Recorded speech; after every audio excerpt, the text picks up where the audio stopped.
السلام عليكم ورحمة الله وبركاته.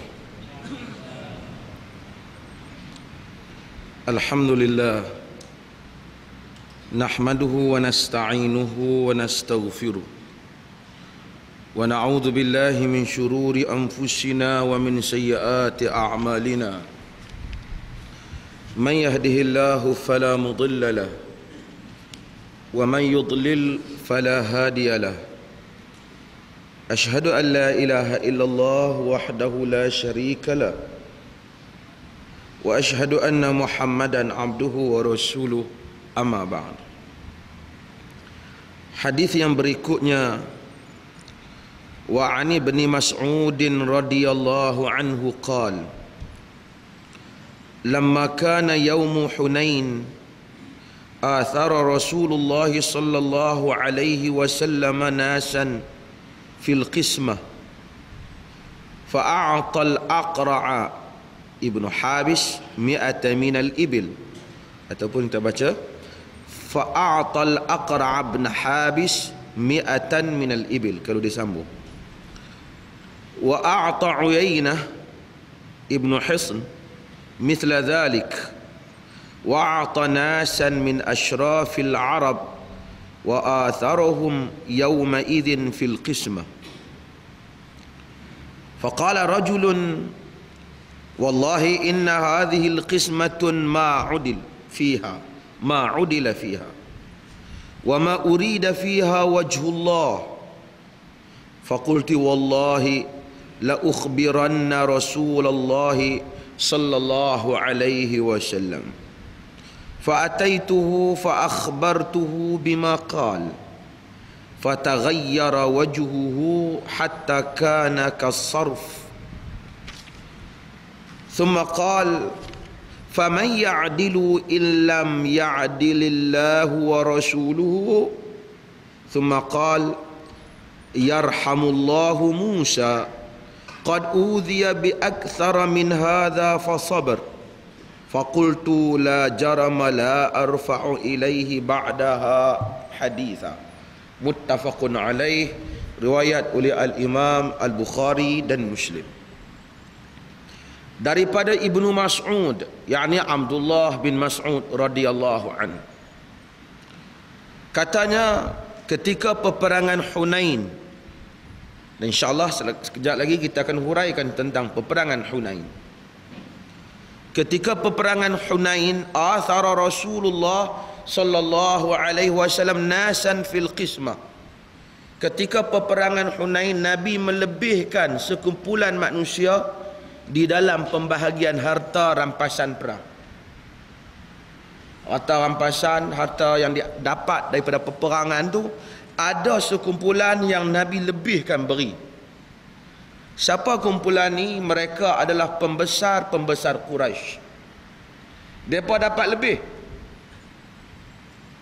Nanti kita cerita macam mana kes ni berlaku. Nabi bagi lebih ke mereka. Maka fa'a'ta al-Aqra' ibn Habis mi'atan min al-ibil. Nabi bagi kat kepala Quraisy ni, di antara kepala dia Al-Aqra' bin Habis, ni kepala kabilah. Nabi bagi kepada dia 100 ekor unta. Ni semua kepala-kepala yang dianggap kepala-kepala Arab. Nabi bagi kepada Uyainah bin Hisn 100 juga. Bagi kepada ashrafil Arab, Nabi bagi kepada tokoh-tokoh Arab, pemimpin-pemimpin Arab lebih. Wa atharuhum yawma idzin fil qismah, Nabi utamakan mereka, Nabi lebihkan mereka. Faqala rajulun, lalu ada satu orang kata, satu orang dia kata, wallahi inna hadhihi al-qismah ma udil fiha, demi Allah pembahagian ini tidak adil. Oh, berat. Sebab dia kata perkara ni kepada Nabi sallallahu alaihi wasallam. Hadis ni ada banyak hukum. Dia kata benda ni pada Nabi SAW. Apa hukum orang kata Nabi tak adil? Tuan-tuan, tiba-tiba satu orang kata Nabi tak adil. Apa hukum? Bukan setakat berdosa. Apa hukum? Kufur. Cuma nanti kita tengok hadis ni tak pula menyebut baginda menjatuhkan hukuman mati kepada lelaki yang menyebut ni. Hadis ni tak sebut. Wa ma urida fiha wajhullah. Pembahagian ni tidak bermaksud ingin mencari redha Allah. Oh, lagi berat. Nabi tak mau cari redha Allah. Kata Abdullah bin Mas'ud, faqultu wallahi la ukhbiranna Rasulullah. Demi Allah aku habaq kat Nabi dah. Demi Allah akan ku beritahu Rasulullah dengan perkataan ini. Fa ataituhu fa akhbartuhu bima qal. Lalu aku pun datang kepada Nabi dan aku beritahu Nabi apa yang orang tu kata. Fataghayyara wajhuhu hatta kana kas-sarf. Maka berubahlah wajah Rasulullah seperti seakan-akan penceluk merah, berwarna merah. Maksud nak cerita marah. Rasulullah ni Rasul, tapi baginda insan. Bila insan, ada kala baginda sedih, ada kala baginda marah. Dia Rasulullah, orang kata tak adil, marah. Jadi marah, sedih adalah tabiat manusia yang agama tak hukum. Manusia tak berdosa kerana dia marah. Manusia tak berdosa kerana dia sedih. Tetapi yang menyebabkan manusia berdosa apabila dia marah dan sedih, dia bertindak. Tengok, kalau tindakan itu tak menepati syarak, dosa. Kalau tindakan itu menepati syarak, tak berdosa. Nabi pun marah. Kita nak kata hang ustaz, hang tak boleh marah. Mana boleh. Nabi pun marah. Hang tu imam mana boleh marah? Siapa kata tu imam tak boleh marah? Nabi pun marah. Tapi tak boleh bertindak sesuatu yang menyalahi peraturan. Itu betul. Itu betul. Summa qal, kemudian Nabi kata, faman ya'dilu idza lam ya'dilillahu wa rasuluhu. Siapa yang akan adil jika Allah dan Rasulnya tak adil? Kalau Allah tak adil, Rasul tak adil, siapa lagi nak adil? Nabi tanya. Siapa lagi yang akan adil? Kemudian Nabi kata, semoga Allah Ta'ala merahmati Musa. Sesungguhnya dia telah disakiti lebih daripada ini dan dia bersabar. Nabi kata tak apalah. Semoga Allah Ta'ala rahmatlah Nabi Musa. Dia kena lagi teruklah pada apa yang aku kena ni. Nabi Musa lagi dahsyat. Bani Israel tu semua layak buruk. Dia ikut Nabi Musa selamatkan mereka. Allah Ta'ala datangkan bagai mukjizat kepada Fir'aun untuk mencabar Fir'aun. Kataknya, darahnya apa. Mereka tengok Fir'aun kegelisahan. Fir'aun kejar Bani Israel. Nabi Musa mengepalainya sampai di tebing laut. Mereka kata, inilah Musa, kaulah punya pansai. Kalau tidak, kami sekarang ini sangkut dah. Nak pergi mana? Lalu Nabi Musa belah laut. Mereka lalu di tengah lautan. Mereka lintas ke balik sana. Allah Ta'ala tenggelamkan Bani Israel. Setelah tenggelamkan Bani Israel, mereka kata, kami ikut engkau, susah Musa, makan pun tak ada. Tuhan boleh buat turun makanan? Sabar Nabi. Setelah duduk lama dengan Nabi Musa, mereka kata, wahai Musa, lan nu'mina hatta narallaha jahra. Wahai Musa, kami tak bukan beriman melainkan kami nak tengok Allah Ta'ala terang-terang lah. Berapa punya mukjizat, berapa puluh tahun, ratus tahun duk tengok dengan Firaun, semua tidak memberi kesan kepada mereka. Puluhan tahun mereka melihat Nabi Musa berjuang Dan Allah Ta'ala memberikan satu persatu mukjizat kepada Musa menghadapi Fir'aun. Semuanya tak beri kesan pada Bani Israel. Setelah melintasi lautan dan kemudian mereka melihat Fir'aun. Fir'aun ini bukan mamat tepi jalan, gangster jalan raya. Fir'aun adalah maharaja yang duduk di istana yang hebat. Tiba-tiba Fir'aun ini tenggelam di laut. Mereka tengok Bani Israel. Lepas pada tu mereka kata, wahai Musa, kami tak dapat beriman. Kami nak kena tengok Tuhan terang-terang. Tak ada dah manusia lebih jahat, lebih samsing daripada Yahudi Bani Israel ini. Kalau setakat pemimpin Arab tu dia kelentong 3 hari ya.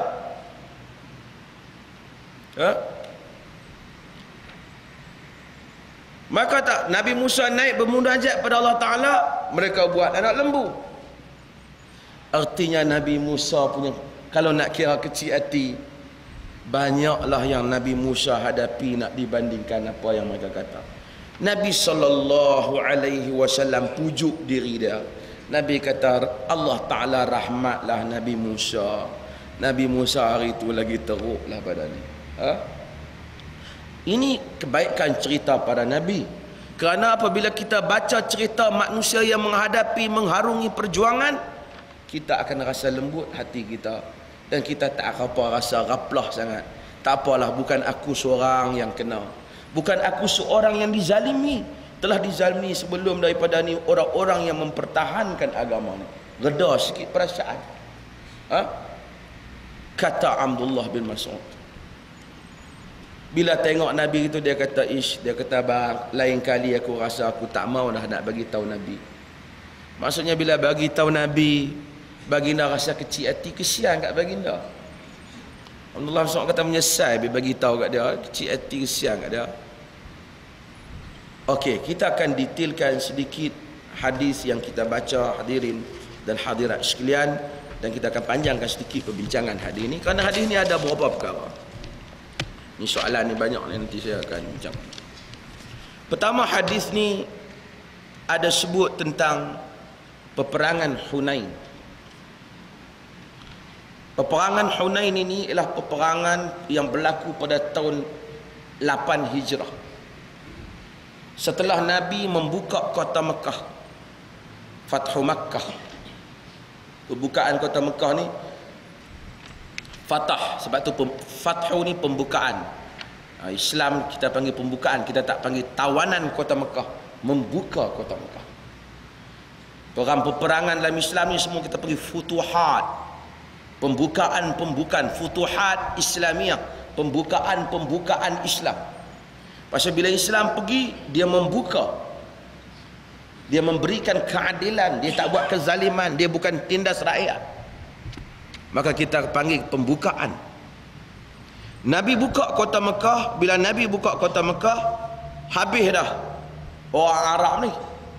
Tapi ada kabilah, 2 kabilah yang berpakat, yang bimbang. Nabi SAW akan berlawan dengan mereka pula. Kabilah inilah kabilah Hawazin dan kabilah Thaqif. Hawazin dan Thaqif ni, mereka ni kata ni Muhammad ni mesti duk siap nak lawan kita ni. Lah ni kita lawan dia dulu.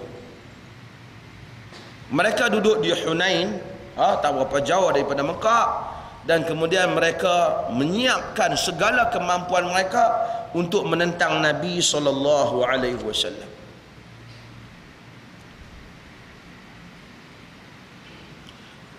Orang Islam sebelum ni perang tak pernah dok ramai. Bila perang Hunain, ramai geng-geng baru masuk Islam ni sebab buka kota Mekah. Bila ramai yang masuk Islam, orang Islam setengah tu jadi syok. Dia kata, kita 1000 pun tak apa lawan, tak boleh menang hari tu ni. Badar 300, berapa ratus, semua dok menang. Ini 12,000. 12,000 tentu menang.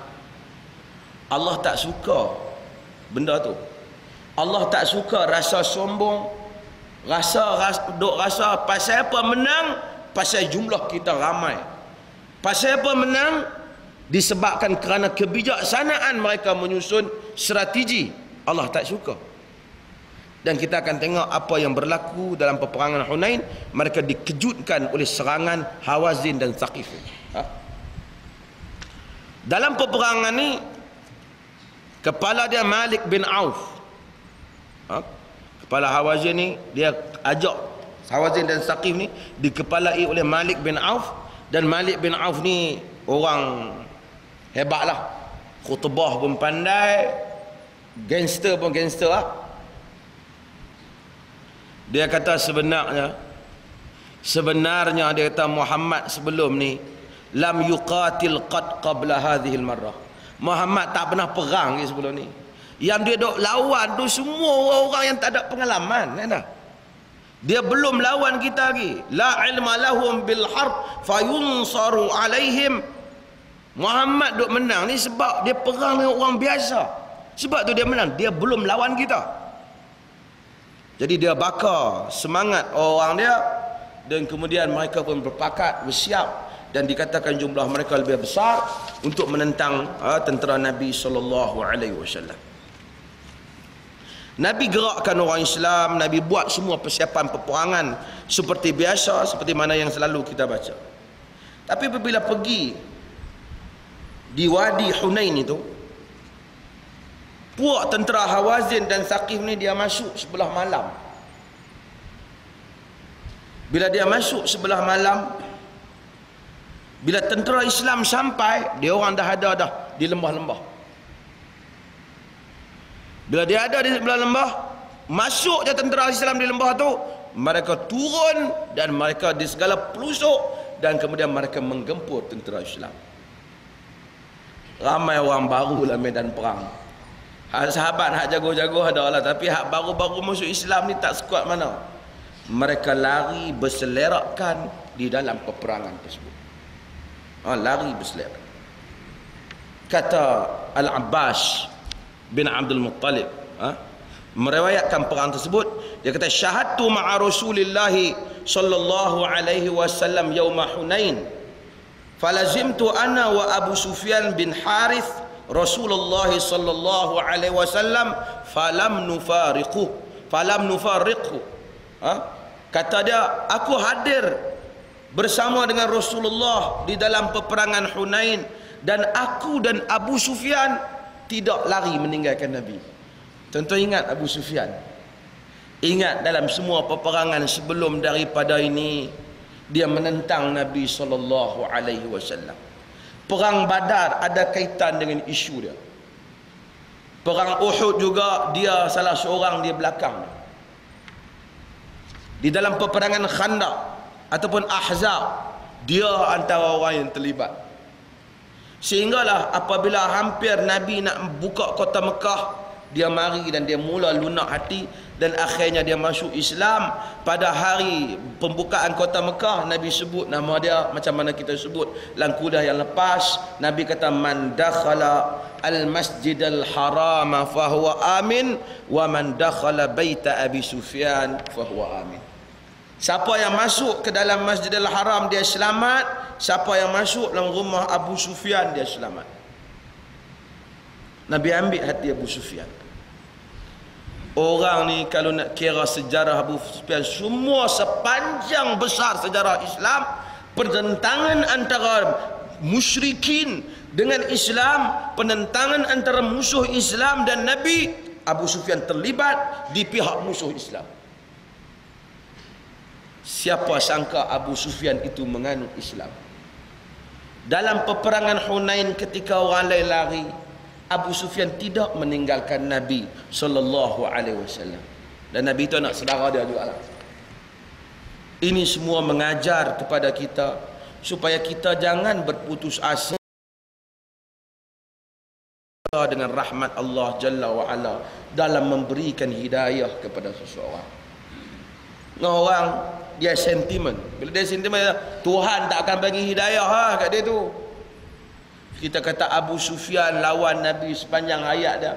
Akhir-akhir hayat Nabi dah tahun 8 Hijrah dah.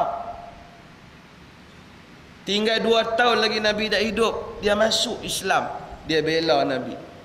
Sehingga dia tercabut matanya pada akhir hayatnya kerana berperang dengan tentera Islam. Maka sebab itu agama menyuruh kita berlapang dada dan tidak mengharamkan hidayah Allah kepada sesiapa pun. Allah memberikan hidayah kepada sesiapa yang dia kehendaki. Jangan jadi Syiah. Syiah dia anti pada Muawiyah. Dia tuduh Muawiyah anak Abu Sufyan. Abu Sufyan tu musuh Islam. Dia tak iktiraf Abu Sufyan kerana sekalipun masuk Islam pada akhir hayatnya. Kita kata hak yang awal Abu Sufyan lawan Islam tu musuh Islam lah. Tapi akhirnya dia masuk Islam lah. Jangan jadi setengah orang. Orang tua-tua dia tahan ni, masa muda kau tengok tak pernah datang masjid. Ni pencen dah tengok jalan pun bongkok pun nak mari masjid. Kita tak kata. Alhamdulillah. Itu urusan dia dengan Allah Ta'ala. Allah Ta'ala kira lah masalah pahala orang. Kita nak pergi jadi malaikat kira pahala apa? Bukan urusan kita. Macam mana Tuhan nak ampun, dia kata dosa dia banyak, dia pula masuk campur. Dan ini hal kita tak sama masuk campur. Orang buat baik, dia buat jahat, kita kata jahat. Dia buat baik, kita kata dia buat baik.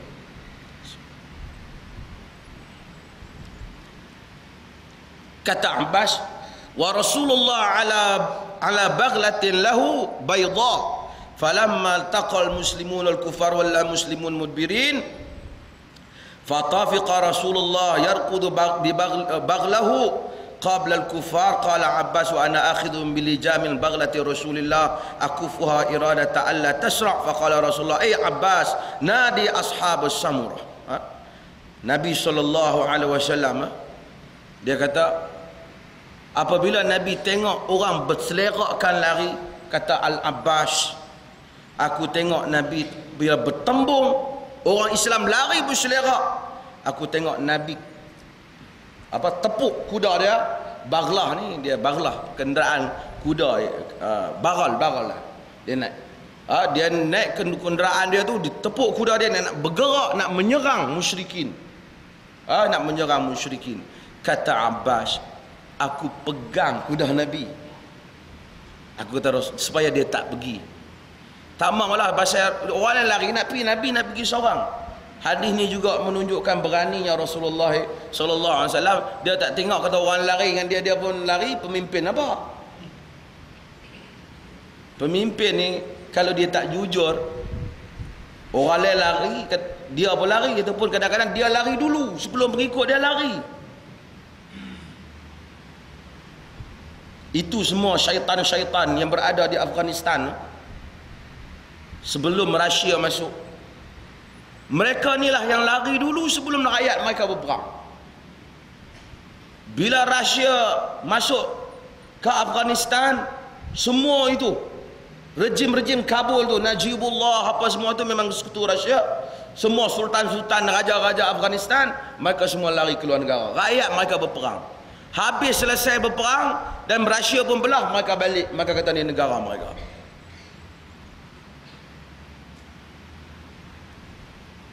Pemimpin ialah pada hari orang berperang dia berada di hadapan. Pada hari orang lari dia tak lari. Pemimpin lah. Kalau dia belah dulu, orang tak panggil pemimpin dia tu. Ini adalah Nabi SAW. Cumanya Al-Abbas pegang kenderaan Nabi. Dia kata nanti Rasulullah nanti. Nabi kata ay Abbas nadi ashabus samura, wahai Abbas panggil ashabus samura. Nabi suruh panggil sahabat-sahabat yang berbai'ah bawah pokok tu. Bila Abbas pun suruh, aina ashabus samura, mana orang yang berbai'ah dengan Rasul? Orang ni masa kena gempur terkejut. Bila dengar orang panggil macam tu, dia teringat pula, apa kita pula? Jadi dia terkejut, dia turun, tentera tu mereka terkejut. Dan mereka pun patah balik. Dan mereka akhirnya berperang. Dan dalam peperangan itu kembali orang Islam menang dalam peperangan tersebut. Tapi pada peringkat awal, mereka seakan-akan ditewaskan, sehinggalah akhirnya mereka berjaya dalam peperangan. Dalam peperangan ini ada beberapa benda. Kemudian Nabi serang Taif, Saqif. Nabi serang Saqif. Saqif berada di tempat mereka, Nabi kepung Saqif. Saqif ni kabilah lah, kabilah Saqif.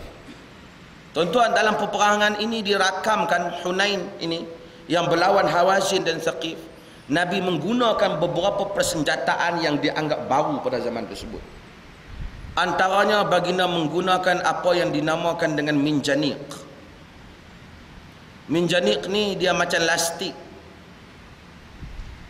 Tuan-tuan, orang sini panggil apa? Terbih. Apa nama dia guna? Dia letakkan batu benda berat, kemudian dia akan pukul naik ke atas. Tuan-tuan tengok filem-filem Rom lama, peperangan yang dulu begitulah. Sama ada guna api ke guna apa, dia akan bidas dan kemudian akan mengenai kubu pihak lawan. Nabi guna dalam peperangan ni. Satu lagi Nabi guna, dulu dia panggil dababah, sekarang dababah kereta kebal. Nabi guna ialah dia buat macam kotak, macam dengan rumah yang dibuat daripada kayu, dan tentera duduk di bawah tu. Bila orang panah tentera tak kena, dia akan kena kayu tu dan menyebabkan tentera boleh menembusi kota. Itu juga perkara yang baru yang Nabi guna. Juga Nabi guna dia panggil hisbus syabaik, dia guna dia sekarang ni kita guna, dia ambil kayu, dia ikat bagi jadi berselang macam dengan salib ataupun tajam-tajam, dia letakkan di atas jalan banyak. Bila kuda nak lalu, dia susah kerana terpaksa pijak kuda berkenaan. Kita sekarang guna macam bom bom bawah tanah. Begitulah beberapa persenjataan baru yang Rasulullah mula guna, dan menunjukkan bahawasanya orang Islam mesti mendahului pihak musuh di dalam peperangan, sehingga dan menggunakan persenjataan yang baru supaya mereka mengatasi dunia Islam. Ni dunia Islam beli kereta kebal buruk, rosak atas jalan, tak ada nak perang lagi, helikopter terjun parit lebih daripada terjun dalam perang. Inilah bukan ciri-ciri kepada persenjataan Islam. Semua prajurit kita sama ada meninggal bukan kerana mati pejuang, mati kerana peralatan rosak. Memalukan. Mati kerana peralatan rosak, terjun gaung, terjun parit. Dan ini adalah kelemahan daripada dunia Islam. Ada dunia Islam hulu melampau. Ni helikopter kita, cerita helikopter Nuri, terjun sana, terjun sini. Ada negeri dah buat lawayam lah helikopter Nuri ni, kita pakai lagi. Kemudian siapa lagi nak kata, kita kata kan, syok tak boleh kata segala-segala. Kemudian ada negeri Arab hulu dalam buat senjata. Syria habis duit dia hanya bina senjata. Perang tak perang-perang pun, syok simpan senjata. Yang dok kena tangkap orang Islam sendiri. Inilah masalah kepada dunia Islam. Agama suruh wa'iddu lahum mastata'tum min quwwah wa min ribatil khail turhibuna bihi aduwallah wa aduwakum. Wa'iddu lahum mastata'tum min quwwah, kamu buat persiapan apa yang kamu mampu daripada kekuatan. Wa min ribatil khail, daripada kuda-kuda yang bertambak, kerana kuda paling canggih ketika itu. Turhibuna bihi aduwallah wa aduwakum. Bukan perang, tuan kata, menggerunkan dengannya musuh Allah dan musuh kamu. Tengok senjata gerun dah. Ni kita tengok senjata tak gerun dah. Quran kata bukan perang tu, gerun dulu. Bunyi peralatan senjata tu menggerunkan musuh. Ini adalah masalah dunia Islam yang mesti kita fahami dan tangani. Cuma ada perkara yang menarik di dalam peperangan ini. Tuan-tuan, puak-puak tu yang nak perang tu ramai 12,000. Sebahagian yang baru masuk Islam. Bila baru masuk Islam, iman mereka tak kuat, tapi Nabi bawa mereka dalam peperangan. Daripada mereka duduk saja, lebih baik mereka pergi perang. Masa perjalanan pergi Hunain, orang di Hunain ni, orang jahiliah ni, dia ada satu pokok besar, pokok rimbun besar, dia panggil Zatul Anwar. Siapa yang baca sejarah akan dengar Zatul Anwar. Zatul Anwar dengan ta. Depa lalu tengok pokok rimbun tu, ramai orang jahiliah duk sembah. Tunai hajat, sembelih lembu, sembelih kambing. Ini orang Melayu zaman jahiliah dulu ada. Tak nanti zaman jahiliah, selepas daripada ini pun ada. Alhamdulillah barangkali dia perlih dah habis. Tuan-tuan pergi, banyak lagi perangai jahiliah syirik macam ni. Pergi ke kubur Pulau Besar Melaka.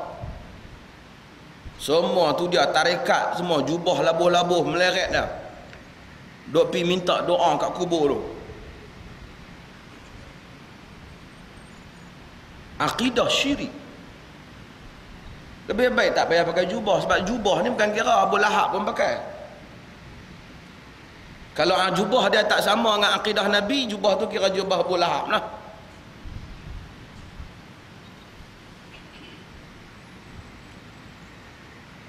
Minta hajat daripada pokok, daripada wali di Indonesia 220 juta lebih orang Indonesia.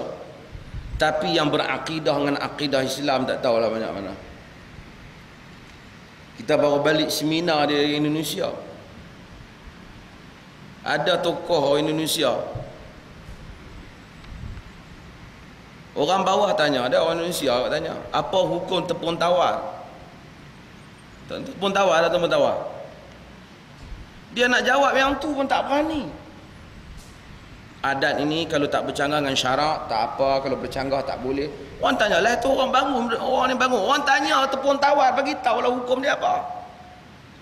Takut nak jawab yang tu. Ulama ni kalau sampai penakut macam tu, suruh pergi jual kacang putih lah. Modal tak banyak, rugi pun tak takut.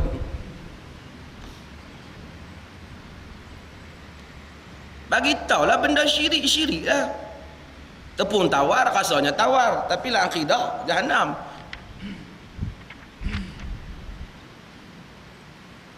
Merenjis.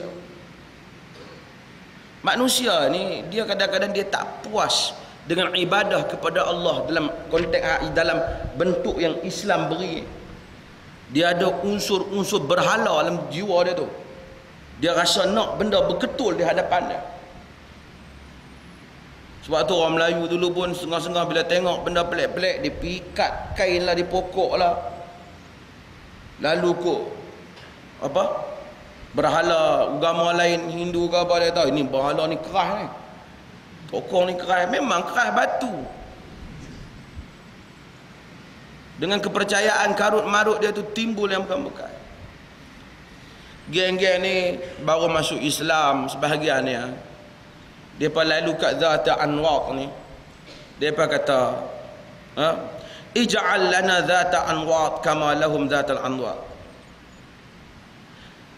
Rasulullah, buatlah satu Zat Anwar dekat kami, depa ada satu dah.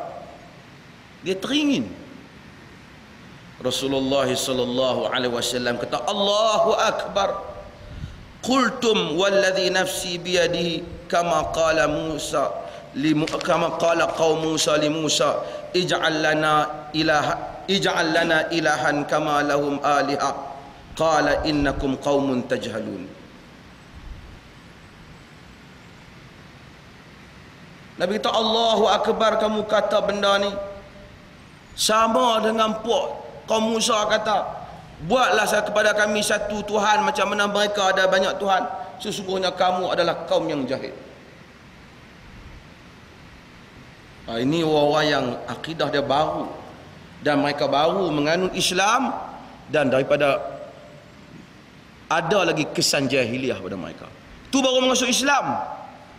Orang Melayu dah lama dah masuk Islam, masih lagi unsur yang Hindu ada dalam pemikiran mereka. Banyak perkara bergetih, unsur Buddha. Contoh tengok dalam apa gambar filem dan kehidupan cerita juga. Bila nak tonjolkan orang soleh, mesti tonjol satu orang pakai jubah, jalan slow, tangan pegang tasbih. Itulah gambaran wali. Sedangkan Islam tak pernah gambarkan unsur yang seperti ini untuk dikategorikan sebagai wali. Kalau ada orang jalan pelan, tangan duk pegang tasbih, kita panggil orang riak. Nak menunjuk kata dia duk berzikir. Dalam sejarah Islam benda ni tak dikenali. Sayyidina Umar bin Khattab radhiyallahu an, apabila tengok satu orang jalan tunduk slow, dia kata, apa Umar kata? Ya rajul irfa' ra'sak, innal Islam laisa bimarid. Oi, angkat kepala, Islam ni bukan agama penyakit.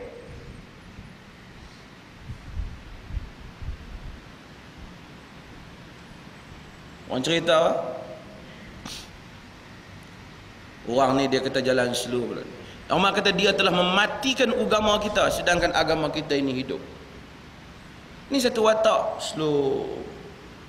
Jalan tengok tiang terkena sikit, oh Masya Allah tiang pula. Akan agama gitu. Itu yang pakai slow habis.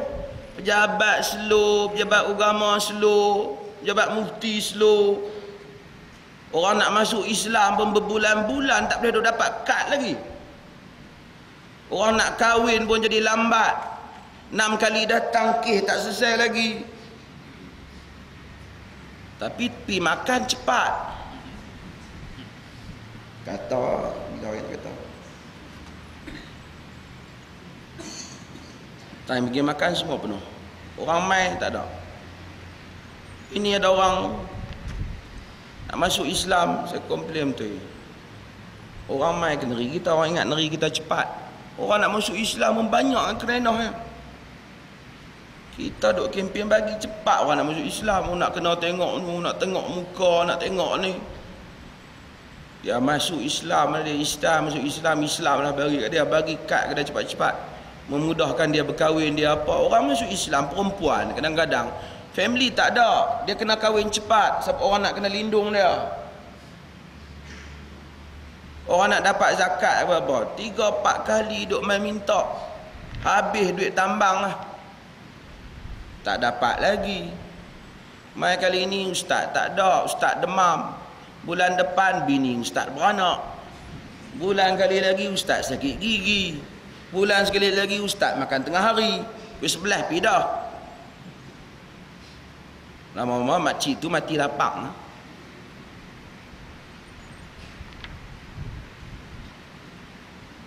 Kita menyusahkan dunia ni. Orang kita tak anggap Islam ni satu kempen. Kita kalau kempen, tuan-tuan tahu orang jual direct selling. Punya kelang kabut nak bagi dapat pelanggan tu. Kita beritahu tak apalah minggu depan. Tak apa, dia esok. Nak mai kita kata saya tak ada masa ni. Tengah saya ni alhamdulillah lah, orang kawan-kawan pun tahu siapa. Saya tak pernah kempen barang apa-apa dalam kuliah ni, melainkan penting sangatlah benda tu untuk orang Islam. Saya rasa dalam 2 tahun saya tak kempen pun dia mai kempen. Tolonglah sebut sikit lah. Suruh tulis sikit nama barang dia. Siapa nak tulis? Tapi dia orang ni kadang-kadang dia tak pernah putus asa. Tu kata orang apabila dia tahu boleh ada untung. Boleh ada untung. Kalau kita tahu ada untung orang masuk Islam. Kalau satu orang masuk Islam kerana kita khairun mimma tala'at alaihi syams wa ma gharabat, kata Nabi dalam hadis Muslim, lebih baik daripada satu tempat yang tenggelam dan timbul pada matahari.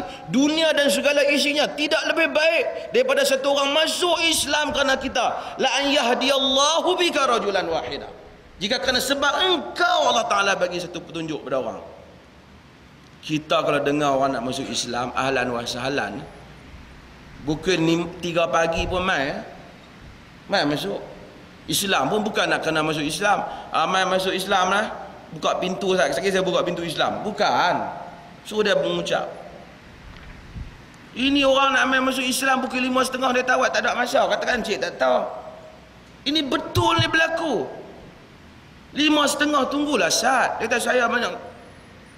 Kita pejabat tutup pukul 5. Kita duk tulis tempat lain, berlaku tempat kita. Leceh. Orang nak masuk Islam tak usah kira lah pukul berapa pun. Dah dia mari teringat nak masuk Islam pukul 1 pagi. Telefon, Assalamualaikum Ustaz, saya baru masuk Islam. Saya baca ini buku banyak baik lah. Nak masuk Islam nak baca nak. Kamu mengucap pun nak dengar. Dia kata, oh tak boleh mengucap dalam telefon, malaikat tak dengar, tak sah. Mengucap lah, mana-mana nak mengucap. Lang kita dengar, kita tahu tu suara dia masuk Islam. Islam ni bukan agama masuk nak kena shake hand tuan. Tak ada masuk Islam shake hand ni. Oh, masuk Islam shake hand tak ada. Kita orang Melayu shake hand saja. Nikah shake hand. Bayar zakat shake hand. Zakat hilang tak shake hand lah.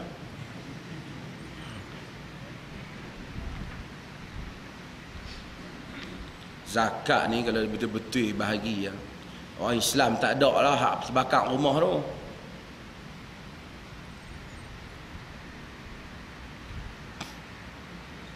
Hari tu ada orang makan siput apa? Siput babi. Siput babi tuan-tuan, takkan nak panggil siput khinzir pula. Kerana apa? Tak cukup makan. Orang pun telefon tanya, apa hukum makan siput babi ya? Saya gerah. Saya kata patut enta tanya, apa hukum orang hak tak pi bagi zakat kat dia tu? Hak pi makan duit zakat ke apa? Pi tanya hukum dia tu apa? Bukanlah saya kata marah, tapi artinya benda tu kita fokus salah. Orang datang kepada Ibnu Umar daripada jauh mai tunjuk, wahai Ibnu Umar, apa hukum darah nyamuk? Ibnu Umar kata, hang tanya darah nyamuk tu, hang tak tanya apa hukum darah cucu Rasulullah yang dibunuh di Iraq tu, Al-Husain bin Ali.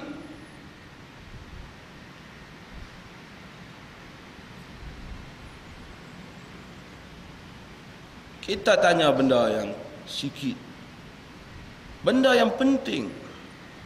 Orang Islam tak patut, orang Islam di negara ni ada yang tak pergi sekolah lah. Cerita zakat, kita telah berjaya menyiapkan bangunan zakat yang baru dan begitu indah.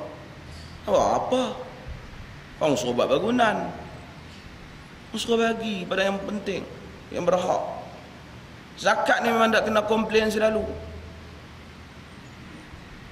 Baru ni ada hamba Allah kata mufti Perlis merobohkan institusi mufti kerana telah banyak komplain. Bagus, satu orang tulis jawab hari ni dalam berita harian. Terima kasih. Tapi yang penting banyak benda yang Islam buat lah untuk kita. Orang Islam tak patut semua cerita orang Islam miskin, orang Islam apa, sedangkan zakat lebih ni. Tuan-tuan, ada masa tuan-tuan kena tulis benda ni dan gesar supaya peruntukan-peruntukan ini diguna dengan betul. Balik kepada orang Melayu masuk Islam. Orang Melayu ni banyak benda upacara. Bayar zakat tadi saya kata, syahan. Zakat ni tuan-tuan, kita pergi bagi kat makcik dia bagi zakat. Kena orang dia pergi bagi pada makcik tua, makcik perempuan dia nak bayar zakat. Ni duit zakat saya. Dia melih mai tanya, saya bagi zakat tapi tak angkat macam tadi. Angkat apa? Dia perempuan nak salam je nak tahu. Inilah masalah, dia ingat zakat dia dah kena salam. Bagilah beritahu ni duit zakat saya. Bukan makcik tu nak kena berdiri, saya menerima zakatnya dengan tunai. Ulang sekali lagi, tak sah, tak sah. Tak ada lah macam tu. Tu nikah pun kita nak buat macam tu, tak pernah dalam agama buat macam tu. Oleh kerana tu tuan-tuan, pergilah bagi zakat di mana tempat yang tuan-tuan rasa sah zakat, dia layak terima zakat, bagi zakat. Agama kita orang Melayu berapa lama masuk Islam pun masih ada lagi kesan Hindu. Dalam silat berapa banyak lagi tak boleh dibuang. Dalam banyak upacara berapa banyak lagi tak boleh dibuang. Dalam kepercayaan tepung tawar apa semua tu, alhamdulillah di Perlis tak ada. Berapa banyak dibuang. Orang bersandin tahu berapa banyak upacara tu memang kopi daripada Hindu. Duduk mari kawan ni bagi apa blessing dia, kemudian kawan ni dulu lagi teruk nyalakan lilin lah, penat ni seri muka lah, Dan berbagai-bagai lagi. Orang Melayu dah ratus tahun masuk Islam, ada lagi unsur agama luar ke dalam pemikiran orang Melayu. Ini kan pula sahabat-sahabat ni yang baru saja masuk Islam. Tengok-tengok mereka pun teringat, dia kata Rasulullah buatlah pokok satu kat kami, macam mana dia orang kata, dan Rasulullah telah ingatkan hal. Rasulullah ada, sebab tu sebarang unsur yang boleh menyebabkan kepada syirik dibuang. Tuan-tuan, dalam Quran Allah Ta'ala sebut tentang orang yang berbai'ah, yubayi'unaka tahta syajarah, yang berbai'ah dengan engkau di bawah pokok. Pokok tu di dalam bai'atul ridwan. Pokok tu baguslah Quran sebut pasal apa? Orang bai'ah dengan Nabi untuk membela Uthman. Quran sebut pokok tu. Lepas daripada Nabi tak ada, ramai orang hak bukan sahabat ni, depa tahu sejarah tu, depa pi kat pokok tu. Depa tak sembah pokok tu, tapi depa pi sembahyang bawah pokok tu, duduk bawah pokok tu, mengenangkan di situ turunnya rahmat. Sayyidina Umar apabila tengok benda macam ni, dia tebang bawah pokok.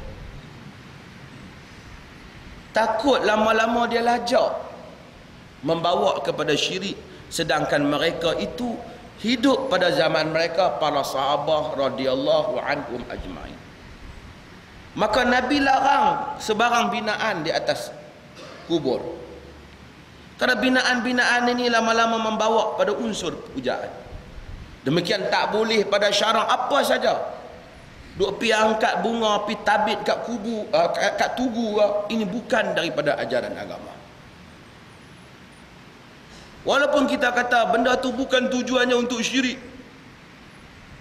tetapi sebarang pelambangan syirik mestilah dihapuskan dalam kehidupan seorang Muslim yang bersih akidah. Yang bersih akidah. Maka dengan itu hadirin dan hadirat sekalian, Islam buang semua unsur ni. Kalau dengan duk salam dengan Tok Syekh, duk cium tangan lama-lama dia naik seram semacam, tak usah duk cium tangan dia. Lama-lama dia hulu, dia melampau. Lalu dia kata Syekh dia tak akan salah dan tak akan silap. Apa saja perlembangan yang seperti ini agama hapuskan. Wala tattakhidhu qabri 'ida atau masjida. Jangan ambil kuburku jadi masjid, maksudnya kamu duk ibadat dah kubur. Ada kubur Nabi lagi tak boleh. Ini kan kubur selain daripada Nabi sallallahu alaihi wasallam. Ini satu. Jadi dalam peperangan Hunain peristiwa ini berlaku, dan insya-Allah kita akan sambung sikit lagi beberapa pengajaran peperangan Hunain. Di antara pengajaran di dalam peperangan Hunain ini, Allah Subhanahu wa taala menyebut dalam surah At-Taubah ayat 25, Allah menyatakan, laqad nasarakumullahu fi mawatin katsira wa yawma hunain idz a'jabatkum kathratukum falan tughni ankum syai'a wa dhaqat 'alaykumul ardu bima rahabat thumma wallaytum mudbirin. Sesungguhnya Allah Ta'ala telah menolong kamu di dalam peperangan yang banyak pada hari peperangan Hunain, ketika kamu merasa kagum dengan jumlah kamu yang banyak. Falam tughni ankum syai'a, itu semua tak memberi manfaat kepada kamu, tak memberi makna, ramai saja tanpa pertolongan Allah. Wa dhaqat 'alaikumul ardu bima rahabat, maka bumi yang luas menjadi sempit. Thumma wallaitum mudbirin, kemudian kamu lari bertempiaran. Ini pengajaran daripada peristiwa peperangan Hunain. Allah Ta'ala kalahkan sekejap ataupun jadikan mereka terkejut sekejap pada peringkat awal, maka bertempiaran lari disebabkan kerana mereka rasa kita menang kerana jumlah kita ramai. Tu Nabi ada. Kalau orang Islam berperang menghadapi cabaran dalam membela agama, dia hanya kagum dengan jumlah dia ataupun kekuatan dia tanpa bergantung kepada Allah Ta'ala. Demikianlah nasib yang akan diterima oleh orang Islam. Hunain, Nabi ada lagi. Kemudian setelah perang Hunain selesai, balik kita pada hadis tadi, setelah peperangan Hunain ini selesai tuan-tuan, banyaklah rampasan yang dapat. Sebab orang perang Hunain ni dia keluar semua. Wanita, harta benda semua dikeluarkan nak bagi semangat mereka. Banyaklah rampasan yang diperolehi oleh orang Islam dalam peperangan Hunain. Nabi bagi kepada kepala-kepala Quraisy dan pembesar-pembesar Arab. Nabi tak bagi kepada Ansar. Padahal orang Ansar dah mula berperang, terlibat dalam peperangan tu. Tengok Al-Aqra' bin Habis, Uyainah bin Hasan, dan mereka semua ni dapat banyak. Lalu dalam ramai-ramai itu macam-macam lah cakap. Setengah orang kata Rasulullah ni dah balik main Mekah, jumpa balik kaum dia tak apa ingat dah kat kita. Orang Ansar kata, hak tadi kita dengar hak paling teruk lah. Dia kata apa? Tak adil. Setengah orang kata Rasulullah dia kira kaum kerabatnya, kita pun tak ingat lah.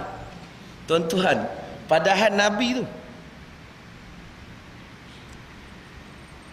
Sa'ad bin Ubadah, kepala Ansar, sahabat hak besar yang dekat dengan Nabi orang Ansar. Dia mari mengadu kepada Nabi SAW. Dia kata, wahai Rasulullah, nak bagi tahu lah, orang Ansar ni tak berpuas hati dengan pembahagian ni. Mereka kata kalau boleh mereka pun nak dapat juga peruntukan ni. Pasal orang lain semua dapat yang Ansar tak dapat? Nabi tanya Sa'ad, kau sendiri macam mana? Pasal dia orang besar. Dia sendiri dia kata, wahai Rasulullah, saya salah seorang dari kalangan Ansar. Maksudnya dia pun rasa macam tak berapa puas hati, cuma tak katalah ke Nabi.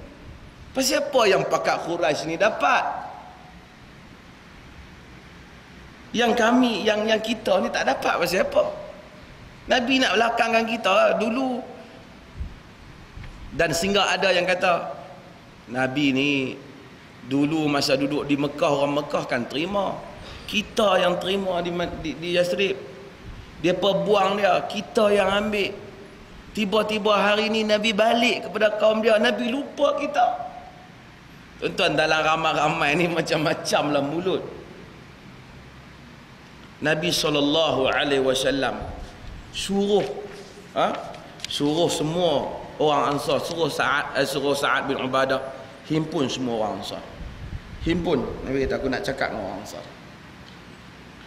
Muhajirin nak masuk, Nabi tak bagi. Muhajirin tak usah masuk, nak cakap dengan Ansar saja. Ini kiadah, tuan-tuan. Ini kepimpinan, ini kewibawaan, ini karismatik dalam mengendalikan isu. Bukan tak ada isu Nabi dalam kepimpinan ni biasa, ada orang komplain kita. Tapi kejayaan pemimpin ialah menangani isu itu dengan berjaya. Nabi SAW panggil mereka, kemudian Nabi berkhutbah. Nabi sebut alhamdulillah nahmaduhu wa nasta'inuhu. Nabi khutbah pada mereka. Nabi bagi ceramah. Nabi kata, ya ma'asyaral ansar, alam ajidakum dulalan fahadakumullahu bi, wa alatan fa'aghnakumullahu bi, wa mutafarriqina fajama'akumullahu bi, wa yaqulu Allah wa rasuluhu aman. Wahai orang Ansar, tidakkah aku mendapati kamu sesat, lalu Allah memberikan petunjuk kepada kamu disebabkan aku? Tidakkah kamu dahulu miskin, lalu Allah telah kayakan kamu disebabkan aku? Tidakkah dulu kamu berpecah belah, lalu Allah Ta'ala telah menjadi kamu bersatu disebabkan aku? Lepas tu mereka kata Allah dan Rasulnya yang lebih sejahtera, yang lebih baik. Kemudian Nabi katakan mereka, ala tujibuni, tak maukah kamu jawab aku? Mereka tanya, Nak jawab apa Rasulullah? Katalah, tidakkah engkau dahulu didustai, kami yang menolong engkau? Tidakkah engkau dahulu dibuang, kami yang mengambil engkau? Tidakkah engkau dulu dimusuhi, kami yang membela engkau? Katalah kalau nak kata. Macam mana? Nabi bagi peluang. Aku tahu yang tu kamu nak jawab kat aku kalau aku kata. Nabi SAW bila mereka kata begitu, Nabi kata, banyak riwayat, sebahagian Nabi kata, wahai orang Ansar, dan sebahagian riwayat Muslim Nabi kata, ala tardawna an yadhhaban nasu bisyai wal ibli wa tadhhabuna bi rasulillahi sallallahu bi rasulillahi ila rihalikum. Al ansaru syi'arun wan nasu dithar laula hijrah lakuntum ra'an minal ansar walau salakan nasun wadiyan wa syi'ban lasalaktu wadiyal ansar wa syi'abahum innakum satalqawna ba'di athara ila akhir hadis.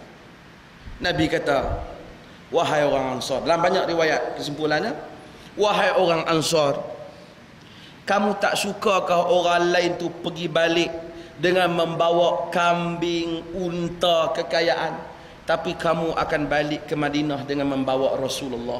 Aku akan ikut kamu balik. Kamu tak sukakah orang lain mengambil harta benda dunia sedangkan kamu mengambil aku? Jikalah tidak karena hijrah, nescaya aku ingin menjadi salah seorang daripada Ansar. Wahai Ansar, jika manusia itu berjalan di suatu jalan, kamu berjalan di jalan yang lain, nescaya aku akan menuruti jalan Ansar.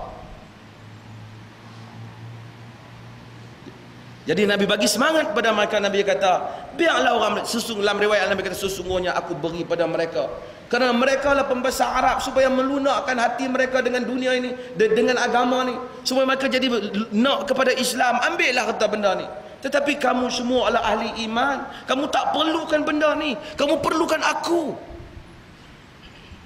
Biar mereka balik dengan kambing, unta mereka, kita akan balik ke Madinah bersama-sama dengan aku. Aku pun tak ambil apa. Lalu Ansar insaf, mereka kata, kami menerima, kami beriman kepada Allah dan Rasul. Tengok Nabi menangani isu ni, sehingga kan yang lain, sehingga kan setengah kata, siapa yang kata Rasulullah yang teruk-teruk tu? Kita ambil tindakan ke dia. Rasulullah tak ambil lah tindakan untuk sesiapa pun. Jadi Nabi SAW pujuk orang Ansar. Nabi kata, dan banyak lagi riwayat-riwayat yang menarik yang Nabi kata kepada Ansar. Nabi kata, biarlah wahai Ansar, orang lain nak balik, mereka nak ambil apa pun, kamu mengambil. Kamu adalah lambang kepada agama ini. Dalam riwayat lain, Nabi sebut hubbul ansar minal iman. Sayang kepada Ansar itu sebahagian daripada iman. Sehingga hari ini tuan-tuan, rahmat doa Nabi, kita tengok orang-orang, anak-anak orang Ansar di Madinah lebih lunak akhlak mereka lebih daripada orang Mekah. Tuan-tuan perasan kan? Orang Madinah ni lebih akhlak mereka lebih cantik daripada orang Mekah. Lebih bersopan santun bahasa mereka lebih daripada orang Mekah. Nabi SAW pujuk. Akhirnya orang Ansar setia kepada Nabi sehingga akhir hayat baginda SAW.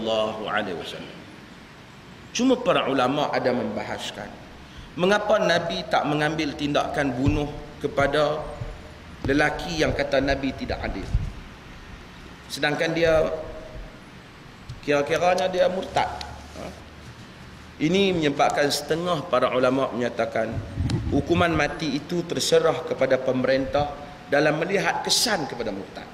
Kalau tidak memberi kesan yang mengancam umat, kemungkinan boleh ditangguhkan hukuman menurut setengah pendapat minoriti di kalangan para ulama tentang orang murtad. So, Nabi sendiri tak bunuh kawan tu.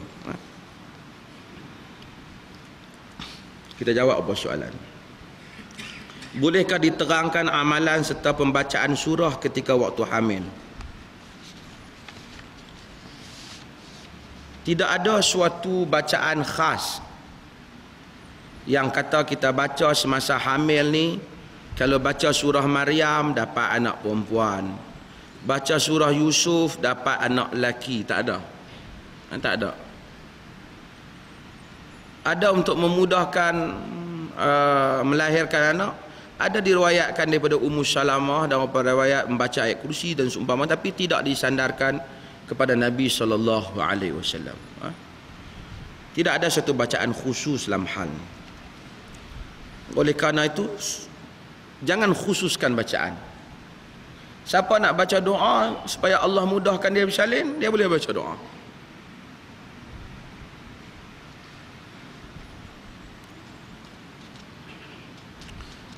Tentang fatwa jom heboh, adakah termasuk membeli belah dan berkunjung ke gerai juga haram?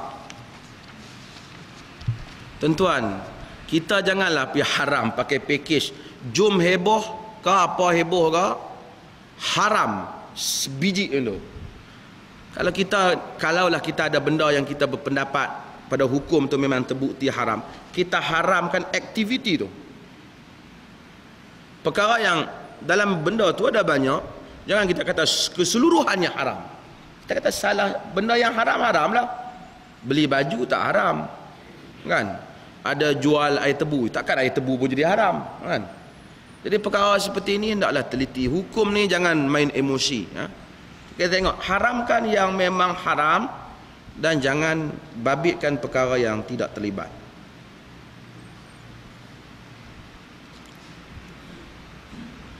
Ini dakwah di negeri Sarawak. Dakwah ni tak ada lah rahsia dakwah ni lebih besar. Dakwah ni dua benda. Pertama, satu orang kena ikhlas, dia nak berdakwah.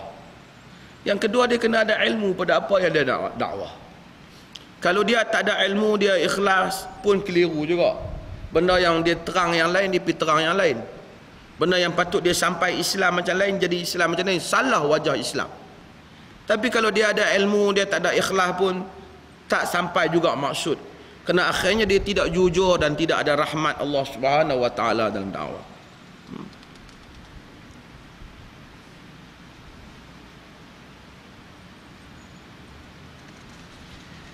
Adakah ada dah manusia sekarang yang masuk neraka kerana hukuman belum berlaku? Isra' Mi'raj Nabi tengok, kita kata itu adalah simbol. Itu adalah perlambangan yang ditunjukkan kepada Nabi SAW.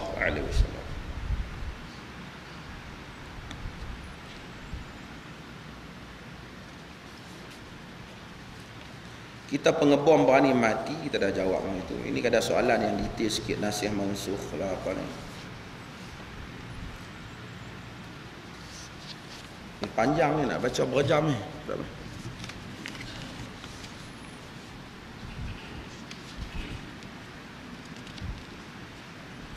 Ada orang tanya tentang dia terkena santau atau buatan orang dan mencadangkan dia agar berubat dengan ustaz yang tidak minta sebarang. Adakah dia menjadi syirik? Kena berubat tidak menjadi syirik selagi mana dia tidak mengakui perkara perbuatan syirik. Tengoklah dia berubat macam mana cara. Kalau dia suruh minum air dengan dijampi, dan sabit Nabi SAW juga jampi. Tetapi dengan kadar-kadarnya. Jangan semua benda nak jampi. Anak tak mau pergi sekolah, anak tak mau semayang pun jampi boleh semayang. Itu tak ada. Jampi sakit ada. Nabi jampi lah pada Muslim. Dan jampi Jibril dan seumpamanya. Bismillahi arqiq wallahu yashfiq min kulli da'in yu'dhik wa min kulli nafsin aw 'ainin hasid. Bismillahi arqiq wallahu yashfiq. Yang ni kami jampi dengan nama Allah aku menjampi. Nabi menjampi Allahumma rabban nas muzhibal ba's ishfi anta syafi la shifaan illa shifa'uk. Ini semua jampi-jampi Nabi SAW. Dan kita dibolehkan jampi dengan Al-Quran, membaca Al-Quran dan meniupkan kepada air dan seumpamanya. Hal seperti ini tidak menyanggahi syarak, diizinkan. Tak payah pergi kat rumah tuan-tuan pun boleh buat. Takkan tak tahu nak baca Fatihah sepatah, nak baca qul huwallahu, qul a'udzu birabbil falaq, qul a'udzu birabbin nas. Dan ini benda yang semua perkara yang diketahui dan setiap orang boleh amalkan, dan ini sebahagian daripada doa kepada Allah Subhanahu Wa Taala. Bolehlah. Cuma tak ada orang kata ulama-ulama dulu tulis dia buat dia air mustafa ke apa, minum jadi cerdik. Ini semua business minded. Ini semua business minded. Ini tak ada. Bagi tahu ulama mana yang minum air mustafa jadi cerdik, bagi tahu. Ini semua sampai melampau-lampau di dalam sebab-sebab boleh itu boleh ini, menunaikan hajat itu hajat ini, melampaui batas. Nabi SAW pun berubat. Baginda sakit kepala, baginda tidak semua benda baginda jampi. Baginda sakit kepala, baginda berbekam. Baginda berbekam. Ada sahabat yang sakit, baginda hantar kepada Al-Harith bin Qaladah, orang yang boleh berubat. Demikian, kita gunakan berbagai alternatif, tapi jangan buat ekstrim dengan satu benda. Dan kemudian bila pergi ke Bromo, ada unsur kadang-kadang syaitan memasuki dalam pemikiran manusia. Dia suka nak bagi orang bergaduh. Dia kata ini kena buatan orang, ni kena buatan orang, ni kena buatan orang. Orang tu orang ni, lalu manusia bergaduh dengan menggunakan perantaraan syaitan. Ni kata ni bukan orang jauh ni, adik-beradik sendiri ni, bergaduh manusia. Dan kita tak nampak, kita tuduh. Saya selalu kata yang betul kena buatan orang yang kita nampak ni wanita hamil je lah. Itu sungguh.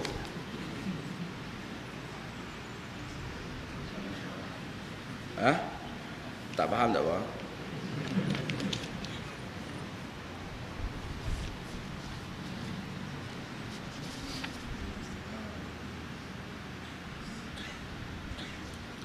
Berurusan dengan riba, seorang Muslim mesti mengelakkan diri daripada berurusan dengan riba. Kerana Allah Ta'ala melaknat orang yang beramal dengan riba dan orang-orang yang berurusan dengan riba. Fa in lam taf'alu fa'dhanu biharbin minallahi wa rasulih. Jika kamu tak mau berhenti, tak mau ikut apa yang Allah arahkan, berhenti riba, wa dharu ma baqiya minar riba, tinggalkan sakit baki riba, maka istiharkan peperangan dengan Allah dan Rasulnya.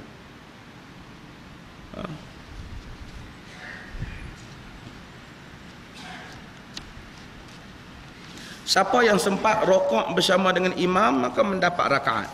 Pada kebanyakan pendapat para ulama berdasarkan hadis-hadis, man adraka rukuk faqad adraka rakaat. Siapa yang dapat rokok maka dapatlah rakaat. Peraduan gores dan menang. Kalau nak gores tu kena bayar duit baru boleh gores, judi. Kalau gores free, hadiah lah. Judi ni tuan-tuan, bila ada pertaruhan dua belah pihak, maka dia judi. Kita main badminton dengan kawan-kawan kita petang-petang, kata, petang ni kita main, kalau hang kalah, hang belanja aku. Kalau aku kalah, aku belanja hang. Judi. Kerana ada unsur pertaruhan. Kalau dia kata, kalau hang kalah, hang belanja aku. Kalau aku kalah, aku tak belanja hang. Itu hadiah. Pasal satu pihak saja berjanji nak memberikan hadiah. Hadiah datang satu pihak. Tapi kalau bertaruh dua pihak, judi. Anak kita kata kalau dapat nombor perasaan baik, ayah akan belanja kau sekian-sekian, beli pada kau sekian. Hadiah. Tapi kalau kau dapat tak baik, duit beasiswa kau ayah potong ambil kat ayah. Judi. Pasal dia lawan. Ada pertaruhan dua pihak.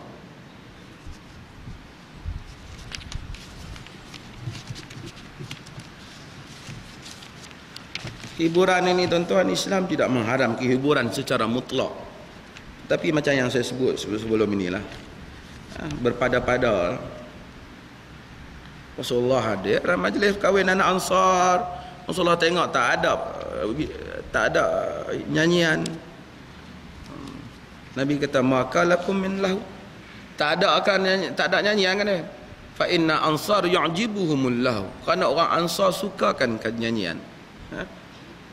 Nabi tanya Aisyah, pergi kenduri senyap. Nabi tak ada akan nyanyian apa.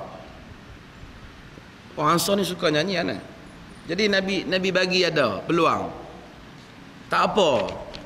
Dengan kadar-kadar, yang penting perkataan mu baik. Tak ada unsur tipu, lucah. Ini saya dengar ada lagu satu kumpulan nasyid. Walaupun nasyid tapi perkataan dia tak betul. Dia ada seru kepada wahdatul wujud. Ini saya akan sebut, saya tak ingat tadi saya dengar lagu Hakim. Ada wahdatul wujud. Tidak ada yang wujud melainkan engkau. Itu wahdatul wujud. Nanti kita akan bicara ni kemudian. Tapi lagu-lagu yang baik boleh dinyanyikan. Islam tak apa. Tak adalah kenduri dalam Islam dulu kerana kuat agama semua senyap. Makan nasi pun suap pelan. Itu orang mati tu. Kenduri Islam ada happy. Kalau ada pertunjukan silat boleh, tapi tak mau ada unsur syirik lah. Silat pun boleh, Ada orang nak berpantun zaman dulu pun boleh. Ada orang nak main gendang pun boleh. Semua suasana yang menghidupkan keadaan gembira. Hari raya kena bagi gembira. Ada orang nyanyi pun boleh. Bagi suasana gembira. Jangan hari raya sedih.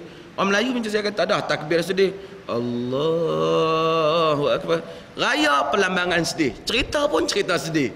Sedangkan raya dalam Islam ialah tuan-tuan pergi Mekah, mana orang takbir? Allahu Akbar, Allahu Akbar. Oh, kerana kemenangan. Kita sedih. Semua teringat dendam perantau. Ini menjadi masalah. Sebab kita telah berikan raya perlambangan sedih. Maka main lagu sedih, cerita tak ada makan, cerita ketupat tak ada siap. Ini cerita-cerita tak ada. Raya lambang perlambangan kegembiraan. Bagi orang happy. Khutbah pun mesti khutbah yang bersemangat. Jangan khutbah sedih. Khutbah semangat. Ini adalah nilai-nilai yang diletakkan oleh Islam dan kita semua boleh manfaat daripadanya.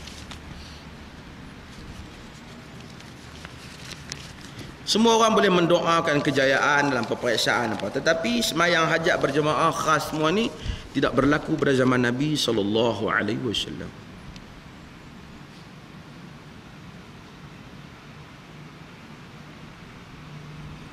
Hari ini kita dah jawab dah tentang masalah bila ahlul kitab memberi salam kepada kamu, jawablah wa'alaikum, bukan wa'alaikumussalam. Hari itu kita dah syarah. Ini Nabi bercakap dalam satu konteks, dalam satu keadaan, dalam satu situasi di mana ahlul kitab dia bukan kata assalamualaikum, assalamualaikum. Maka kita jawab wa'alaikum. Assam maksud maut kepada kamu, kan? Tapi bila orang hari ini telah beri assalamualaikum, dia non muslim, kita jawab waalaikumsalam. Ahli kitab zaman Nabi kata assalamualaikum. Kalau ada kawan kita Hindu ataupun Buddha ataupun Kristian kata pada kita assalamualaikum, takkan kita nak kata, dia kata selamat sejahtera pada kamu, kita kata maut kepada kamu. Mana boleh, itu bukan agama yang baik. Al-Quran kata wa idza huyitum bitahiyatin fahayyu bi ahsana minha aw rudduha. Apabila kamu disebutkan satu tahiyah penghormatan, jawab lebih baik ataupun yang setara dengannya. Ini umum.